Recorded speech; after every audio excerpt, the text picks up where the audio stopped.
Allow me then to ascend the lectern, whisky glass in hand, and address the venerable Riemann hypothesis in the only manner it deserves, with that bracing cocktail of insolence and verve which, for reasons both genetic and cultivated, I find impossible to resist. First, some elementary hygiene. We are told by the droning chorus of what Gore Vidal liked to call the professional clerisy that every non-trivial zero of the Riemann zeta function nestles demurely on the line Re-S = 1/2. To doubt this, you see, is not merely to dissent from a consensus. It is to court numerical lèse majesté, to tug at the invisible but very real chain-linking polite academic company to millennia of priest-ridden orthodoxy. One might almost mistake it for blasphemy of the Platonic sort. Well, I have never been afraid of that word. And I shall commit the pain-shattering heresy here. I suspect the hypothesis is false. Yes, you heard that correctly. Somewhere, far, far beyond the pathetically timid altitudes to which our supercomputers have so far dared ascend, lurks a zero that has wriggled free of that sacred one-half line. It thumbs its spectral nose at a century of pious proof-hunting, and it does so with the same mischievous irreverence with which Galileo rolled his cannonballs down the incline of San Marco. Why this suspicion? Consider history's habitual mockery of great certitudes. The muscular complacency that once enveloped Merton's conjecture, say, was broken not by a lone dissident but by the arithmetic itself, an invigilator that never sleeps, never negotiates, and never accepts tenure.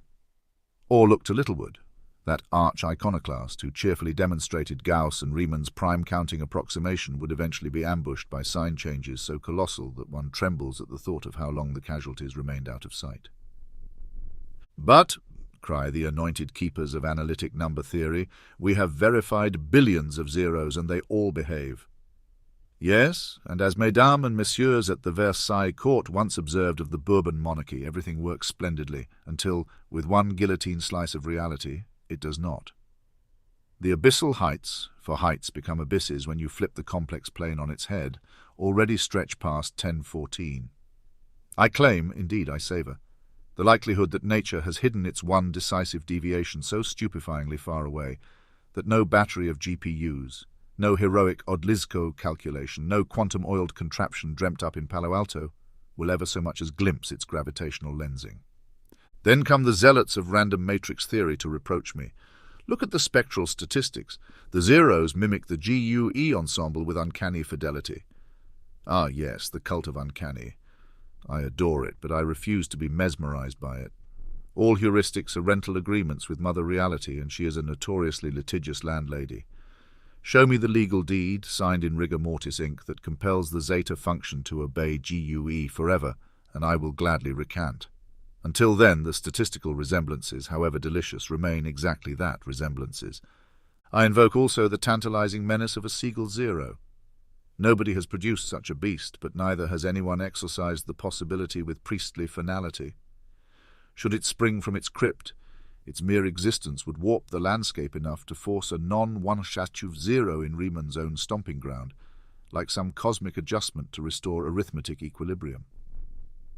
One freakish cousin in the Dirichlet clan could bring down the ancestral manse. Now let me anticipate, indeed relish, the accusation of perverse contrarianism. Hitchens, they will lament, you only say this because you enjoy setting fire to the furniture. Guilty as charged, though not entirely.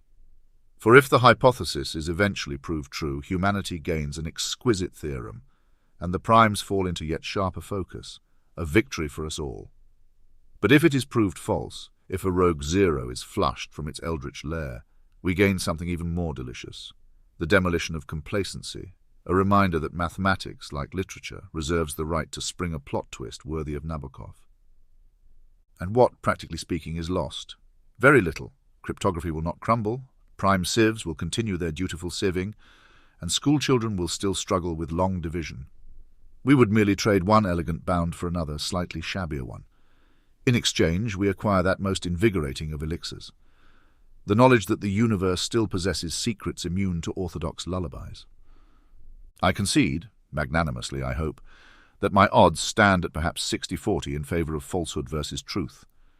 But notice, I am willing to place chips on the table, rather than hide behind the non-committal pantomime of agnostic pending proof.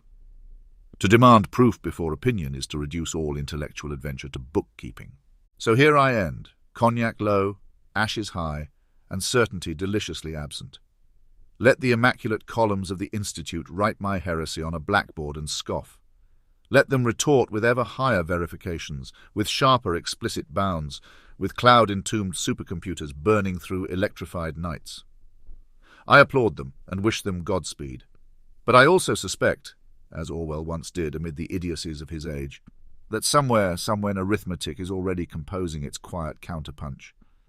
And I, immodestly, intend to be among those who said, "I told you so."